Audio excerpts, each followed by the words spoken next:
Bom dia a todos, bom dia a todas. Sejam muito bem-vindos e bem-vindas a mais um ICL Mercado Investimentos. Hoje, terça-feira, é dia de divulgações importantes, porque saíram os PMIs, os índices de gerente de compras do mundo, de uma forma geral, aí de vários países, e aqui do Brasil. A gente vai tratar esses dados aí com vocês, então a gente vai explicar aí para onde está apontando o PMI em relação às atividades dos setores de serviços, o industrial e o composto, uma composição aí dos dois outros índices. A gente também vai falar do Focus, porque saiu hoje na terça-feira aí o relatório Focus atrasado, mas saiu, então a gente já tem aí as perspectivas do mercado, que está um pouco mais otimista para a nossa economia nesse ano.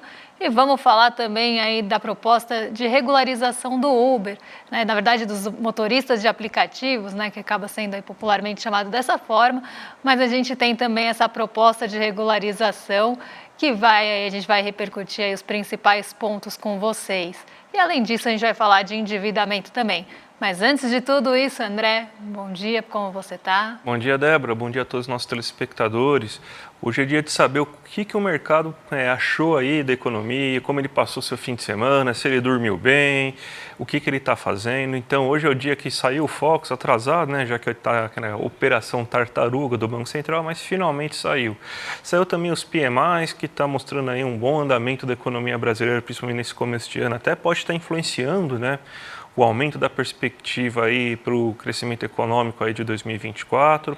E vamos falar do assunto polêmico do dia, que é a regulamentação dos aplicativos, principalmente os aplicativos de motoristas, Ainda não entramos ainda nos aplicativos aí de entregadores de moto, que seriam os iFoods e outros da vida aí, mas já tem as propostas e vamos colocar aí tintim por tintim o que pode acontecer, inclusive uma análise nossa aí preliminar. Mas antes de tudo, Débora, já vamos passar para a nossa agenda do dia, então.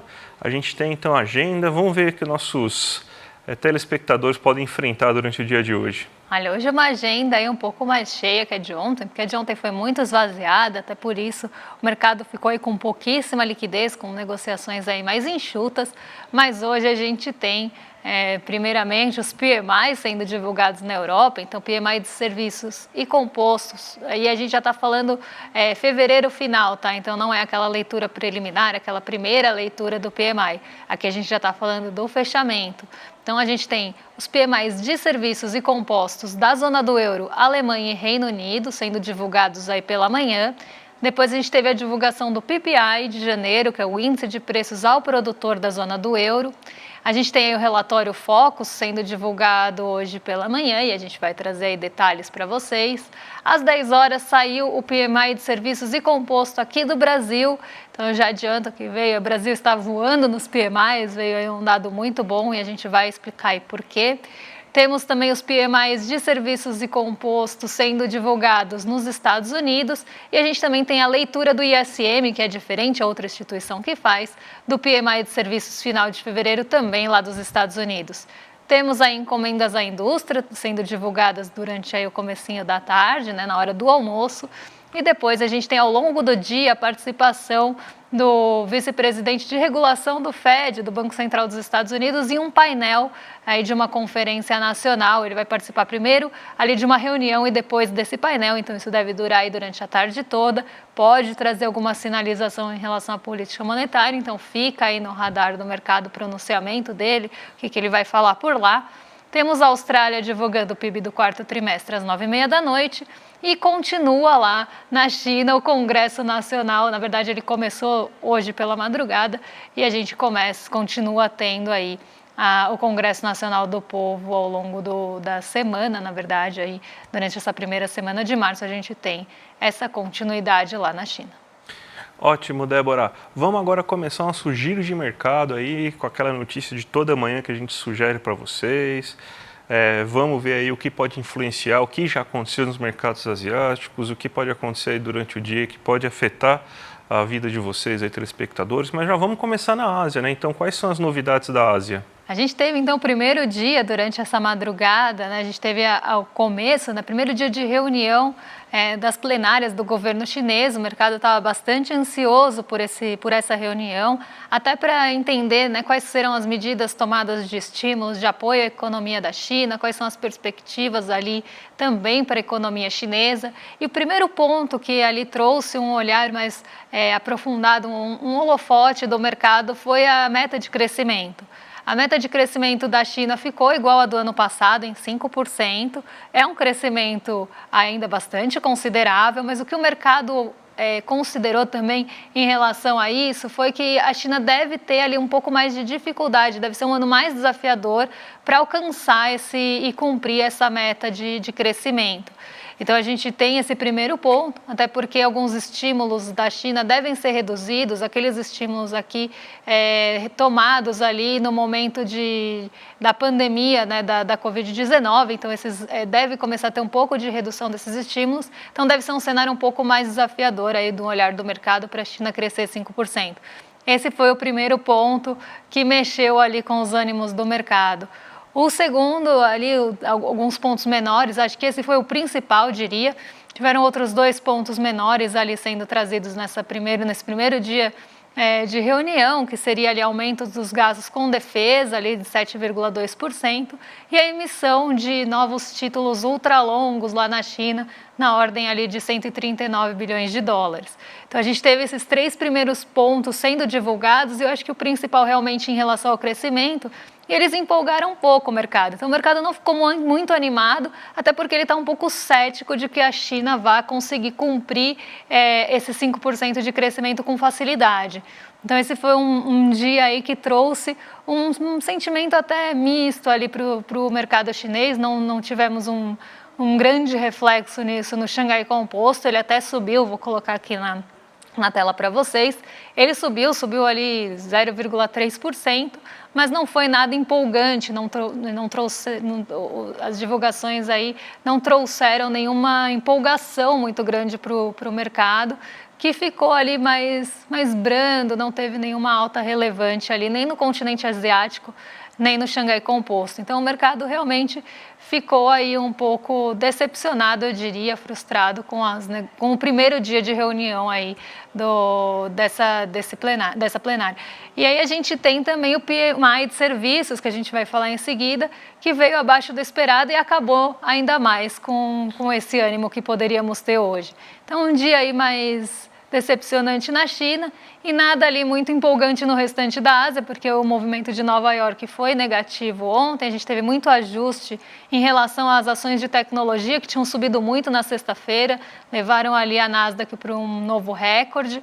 Então, hoje, na verdade, ontem, né, a gente teve esse ajuste e esse movimento chegou na Ásia também, trazendo ajuste nas ações ligadas à tecnologia. Então, um dia ali bem brando na Ásia, sem muita novidade sendo trazida por esse primeiro dia de reunião na China. Vamos então ver os PMIs, né, que já foram lançados. A gente primeiro vai focar nos PMIs do resto do mundo, né? A gente tem zona do euro, Reino Unido, China e Alemanha, né? Então, o que você pode falar um pouco aí para a gente do resultado dos PMIs? Começando aí pela China, né, que tinha assim, uma grande expectativa para os PMIs.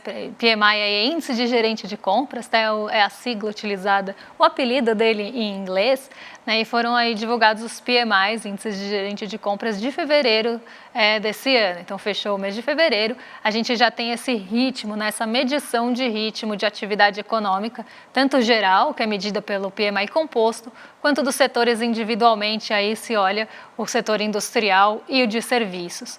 O que mostrou ali, o primeiro ponto, né, e o primeiro divulgado, inclusive, foi o da China, e o PMI ele ficou tanto abaixo do esperado, que era de 52,9, então a gente tinha ali uma expectativa de aumento do PMI de serviços, então de uma atividade de serviços mais acelerada na China, e a gente também teve esse PMI ficando abaixo do mês passado.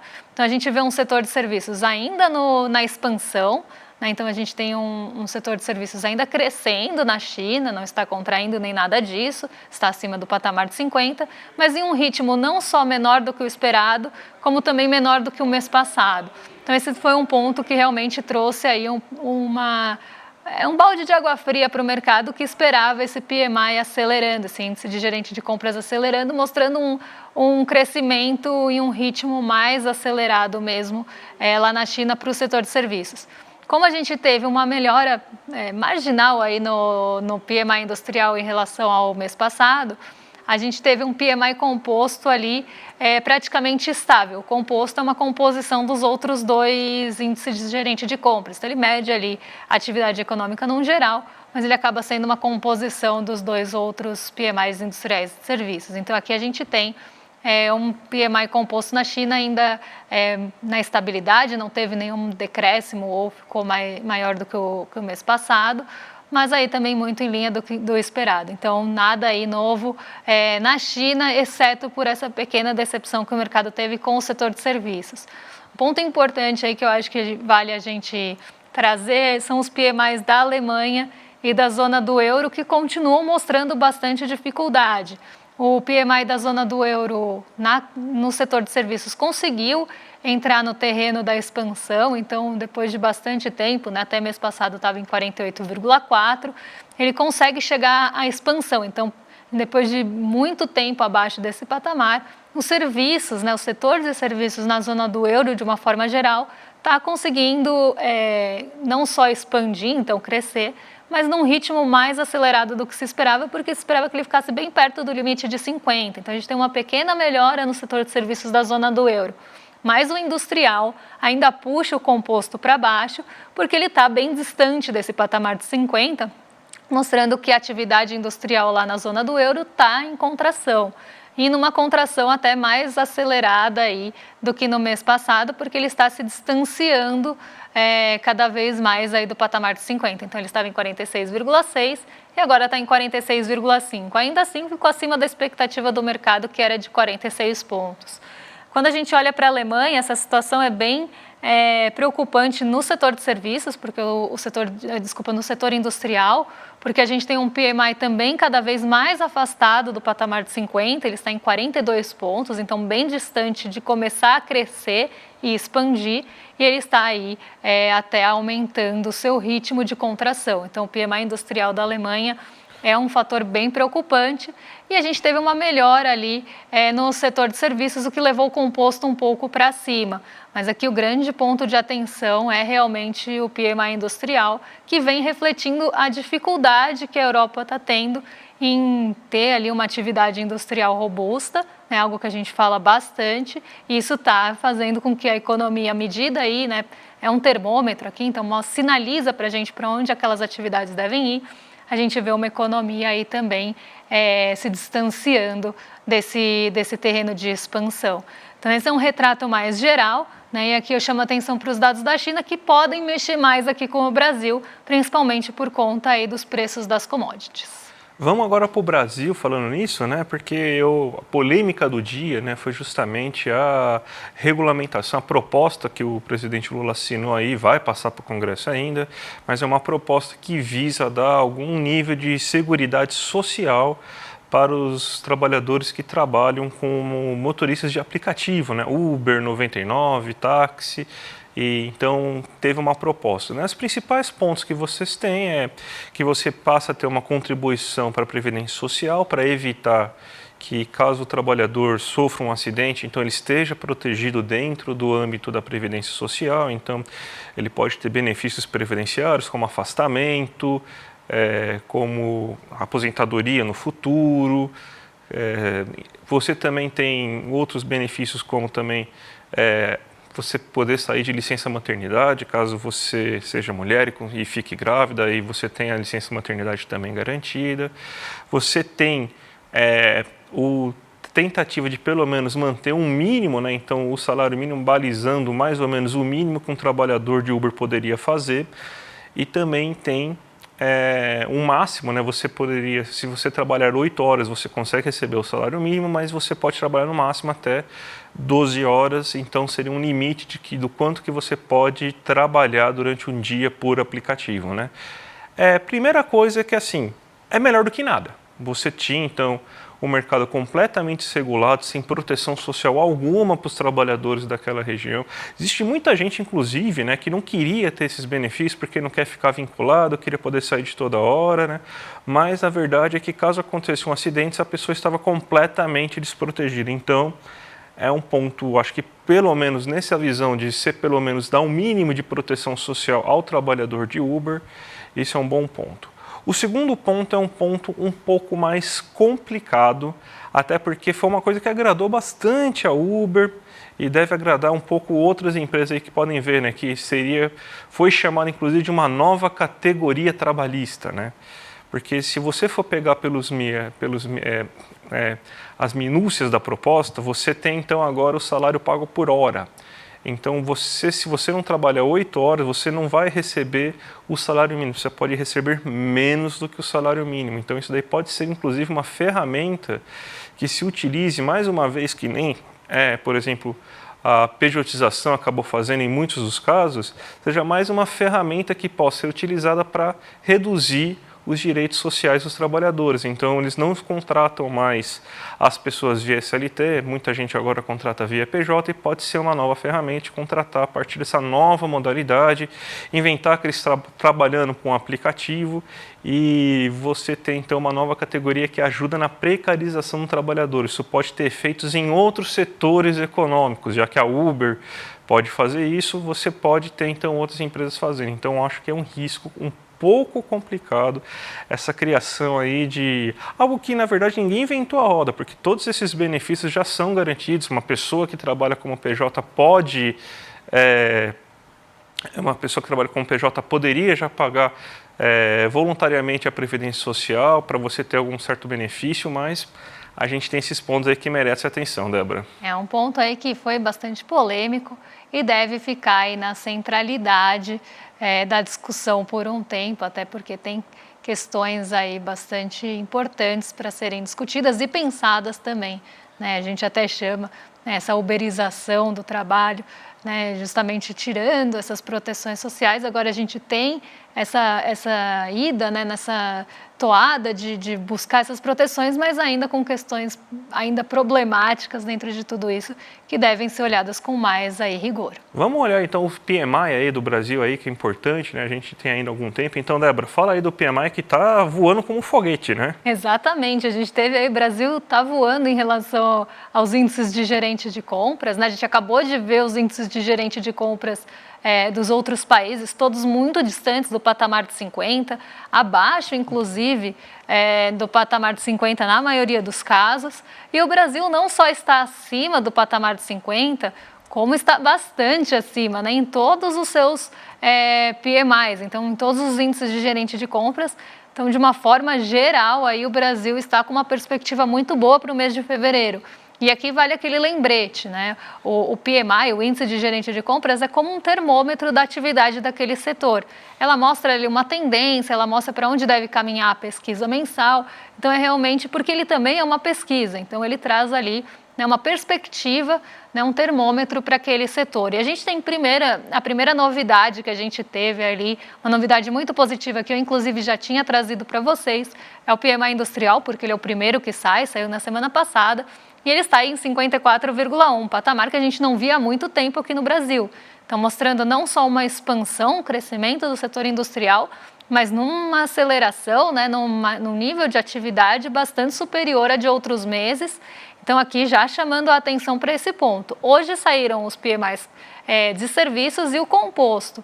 Então, a gente tem aí o PMI de serviços também mostrando um setor de serviços mais aí acelerado, mais aquecido, né? Não só também na expansão, mas em um ritmo de expansão bastante importante, né? Então, a gente vê aí o ritmo, o PMI em 54,6, mostrando realmente essa aceleração do crescimento do setor de serviços. Então, isso tudo aponta para o mês de fevereiro mais positivo quando a gente olha para a nossa economia urbana, seja no setor industrial ou no setor de serviços. O composto, que acaba sendo uma composição aí dos dois e traz alguns outros aspectos, está aí também mostrando uma economia no mês de fevereiro, né? Então, uma atividade econômica aqui do nosso país, de uma forma geral, bastante acelerada, em 55,1, cada vez mais distante no patamar de 50, mas aqui para cima, no terreno da expansão. E quando a gente olha aí o histórico, a gente tem aí alguns meses, muitos meses, na verdade, que ficamos abaixo do patamar de 50, principalmente na indústria. Então, isso já mostra aí um sentido, né, aponta para a gente uma melhor atividade desses setores e da nossa economia. Em relação ao mês passado, eu vou trazer aqui muito rapidinho, em relação ao mês passado e ao ano anterior, a gente teve melhora em todos os pontos. Então, a gente tem todos os PMIs subindo em relação ao mês passado, em relação a fevereiro do ano passado, o que mostra uma atividade aí bastante acelerada nos setores de serviços e no setor industrial, principalmente, que vinha com muita fragilidade. Então, uma melhora aí nessa sinalização, nessa atividade em relação ao ano passado e mês passado também. Vamos então agora para a abertura de mercado, Débora, 5 minutinhos para você falar o que está acontecendo no Brasil e no mundo. A gente passa amanhã o relatório Focus, até porque não é muito importante, porque o mercado gosta de errar bastante nas previsões, então vamos para a abertura que é mais fácil. Dá até para a gente falar que as perspectivas melhoraram do Focus, então a gente teve aí queda na perspectiva de inflação e crescimento aí um pouco melhor, mas a gente traz detalhes amanhã, a gente fica com essa dívida aí com vocês. A gente teve está tendo, né, uma variação positiva no nosso Ibovespa. Isso vem muito puxado pelos setores mais cíclicos da economia, então aqueles setores mais ligados à nossa economia doméstica, então aqui mais sensíveis também a mudanças na nossa economia doméstica por 2 pontos. A gente teve PMIs muito surpreendentes nesse mês, então mostrando aí realmente um termômetro muito positivo para a nossa atividade econômica como um todo, e também uma melhora no relatório Focus, que acaba ficando em segundo plano, mas que também é importante para melhores perspectivas aqui da nossa economia doméstica. E aí a gente tem um outro ponto que eu colocaria como um segundo fator, que são os DIs e as treasuries, né, aqui mais ligadas a ciclo de juros. Então, a gente tem tanto as treasuries, né, os rendimentos dos títulos de governo lá dos Estados Unidos de 10 anos caindo nessa manhã, e a gente tem os nossos DIs futuros, e aqui está o vencimento de 2032, mas isso está acontecendo em todos os vencimentos, então em toda a curva, a gente tem uma redução da expectativa dos juros futuros. Então, a gente tem esses 2 pontos também alavancando esses setores mais ligados à nossa economia doméstica. Então, aqueles setores mais conhecidos, então consumo, construção, eles acabam respondendo mais rapidamente a esse tipo de movimento, e isso está contribuindo aí para a nossa bolsa ficar no terreno positivo. Um outro ponto é que ontem a gente teve 2 quedas aí na nossa bolsa, e a gente caiu num patamar ali para perto de 128 mil pontos, que também começa a ser um patamar psicológico de piso ali, difícil de romper para baixo. Então também traz um movimento comprador, principalmente nas ações que sofreram bastante nos dias passados, que foram justamente também essas ações mais cíclicas. Então a gente tem um movimento de recuperação nessas ações, puxando o nosso Ibovespa para cima.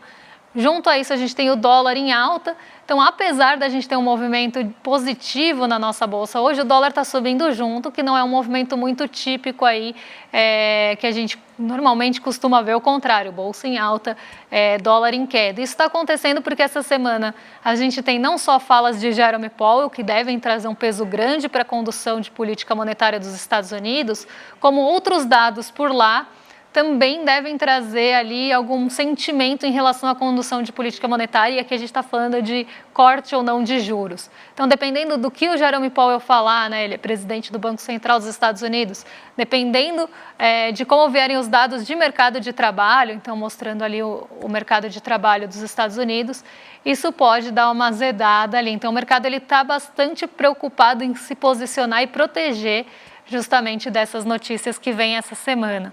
E a gente tem o petróleo Brent sofrendo um ajuste em relação à alta de ontem, o que pode limitar a nossa alta do Ibovespa. Então, hoje é um dia não tão positivo para as commodities, porque o mercado acabou se decepcionando um pouco com a China, e um dia de ajuste no preço do petróleo, que subiu bastante nos outros dias.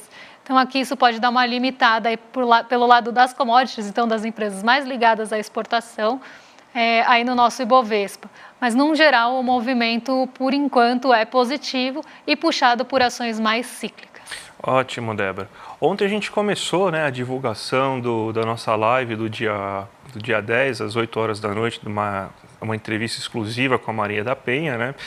mas o resultado direto disso aí que aconteceu foi que as nossas caixas de mensagens, comentários em redes sociais, elas lotaram, ficaram cheias de denúncias de pessoas que sofreram com violência doméstica, e relatos bem pesados aí em relação a tudo isso. Então, hoje a gente também chama, além de tudo, né, uma conscientização para todo mundo aí, para todas as mulheres que já sofreram violência doméstica e para todo mundo que testemunhou violência doméstica, então uma chamada para o canal 180, né? Então, ligue para o 180, que é um canal de denúncia anônima. Você vai lá, além de você poder denunciar o fato, você vai receber aconselhamento sobre como agir e como atuar, né? E a gente está aqui em nome do ICL, né, tentando solidarizar todas as mulheres que estão abrindo essas histórias aí para a gente, aí muito comovente. Então, hoje a gente também está usando esse espaço para conscientização dessa importante ferramenta aí de serviço, né? E vocês sabem aí que a gente vai mostrar, né, nessa história da Maria da Penha, e a gente inclusive separou, né, um trecho aí numa entrevista exclusiva que ela deu agora para o Eduardo, e a gente vai passar um trechinho aqui para vocês aí, para você. Não vai passar o trechinho? Não vai passar o trechinho, então a produção falou que não vai passar. Mas de qualquer jeito, né, gente? A gente tem, então, além da Maria da Penha, a gente tem todas essas outras mulheres importantes que vão também falar na live, Márcia Tiburi, Manuela Dávila, Eliane Alves Cruz. Então, já clica no link aqui, se inscreve aí, porque vai ser importante não só para as mulheres, porque as mulheres sofrem, né? Então vai ser um relato pesado, mas para os homens principalmente aí, que são os responsáveis por toda essa violência contra a mulher. Quem sabe a gente educa um pouco com essas cabeças duras aí que tem pelo mundo, né, Débora? E é muito triste, né? E a gente vê essas denúncias tão comuns aí entre as mulheres, e a gente está falando aí da semana do dia 8 de março, que reforça que a nossa luta aqui enquanto mulher só continua. Então é uma live aí, uma conversa importantíssima. Não deixem de se inscrever para conhecer a fundo essa história. E também vamos pensar aí nessa luta nossa aí que está tão longe de ter um desfecho, e a luta continua, e a gente vê isso reforçado aí no comentário de vocês. Agora vocês ficam o quê? Com o Rolê ICL, né? Então agora com o Guga Noblar e o William De Luca. Vocês estão aí em excelentes mãos aí a partir de agora. Amanhã a gente volta, a gente vai trazer o Focus e vamos falar de endividamento, que acabou ficando aí de lado, né? A gente ficou para amanhã. Então a gente vai se endividar aí com vocês e falar de endividamento e trazer os dados aí em detalhes do Focus para vocês amanhã. Então, um beijo, até amanhã, pessoal. Até amanhã, gente. Tchau, tchau. Uma das especialidades da extrema-direita é a tentativa de destruir reputações. Eles querem reescrever a história de grandes defensores dos direitos humanos, como é a Maria da Penha. A Maria da Penha é uma sobrevivente da violência doméstica e ela é alvo constante daqueles que tentam mudar a história e tentar diminuir a gravidade do crime que ela sofreu. Ainda hoje, a Maria da Penha, que dá nome a uma lei, conta a história dela para que outras mulheres e outras crianças não passem pelo mesmo que ela passou, correr perigo dentro da sua própria casa. No dia 10 de março, às 8 horas da noite, um domingo, a gente convida você para ouvir um relato poderoso e inesquecível. A gente vai exibir uma entrevista exclusiva com a Maria da Penha para ouvir a verdade sobre a sua história de luta e de sobrevivência. Esse vai ser um encontro fundamental para a gente entender a realidade da violência contra a mulher no Brasil. Para não perder essa aula, que vai ser aberta, online e sem replay, você se inscreve no link aqui desse vídeo. Chama seus amigos, as suas amigas também. Ninguém pode perder esse debate. Eu vejo você lá.